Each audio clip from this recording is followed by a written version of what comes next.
So what's up mga guys, ito na naman tayo dito sa magbukas ng mga plato guys. Kahit labag sa kalooban natin guys, ito ginagawa natin para naman makatulong tayo sa mga gawaing bahay guys. Sana guys maisipan nyo na ito katulad ko guys na maghugas ng plato or mga ano guys sa bahay guys, para makatulong naman sa magulang natin guys. Alam nyo mga magulang natin ang tanging nagpupursige sa atin guys, ang nakakatulong sa atin guys. Kaya sulit natin ang oras guys habang meron pa sila, or pagdating kasi ng panahon baka wala na sila, o hindi din to na inutusan tayo palagi ng mga magulang maghugas ng plato guys. Ito ay nakakatulong dito sa atin para malaman natin kung paano guys.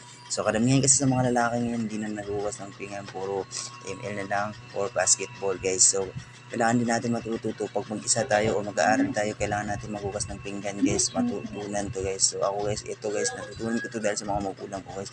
Pero at least ganito, sana makatulong dito sa inyo na makita nyo na bigay inspiration sa inyo na maghugas din kayo ng pinggan sa bahay nyo.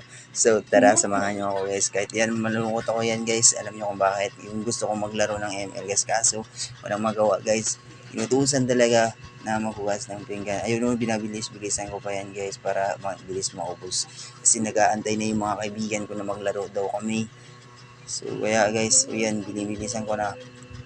Pwede naman kahit maglalaro ka o may laro ka, pwede naman i-ano mo yung time mo para sa mga gawain bahay guys.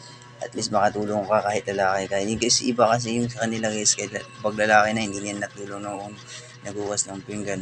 Yun tuloy. Hindi naman lahat ng lalaki na lahat ng gagawin sa bahay puro babae naman guys. Lalaki kayo pwede rin yan. Yeah, what's up? So thank you pala sa mga nag-watching. Yes, so wow.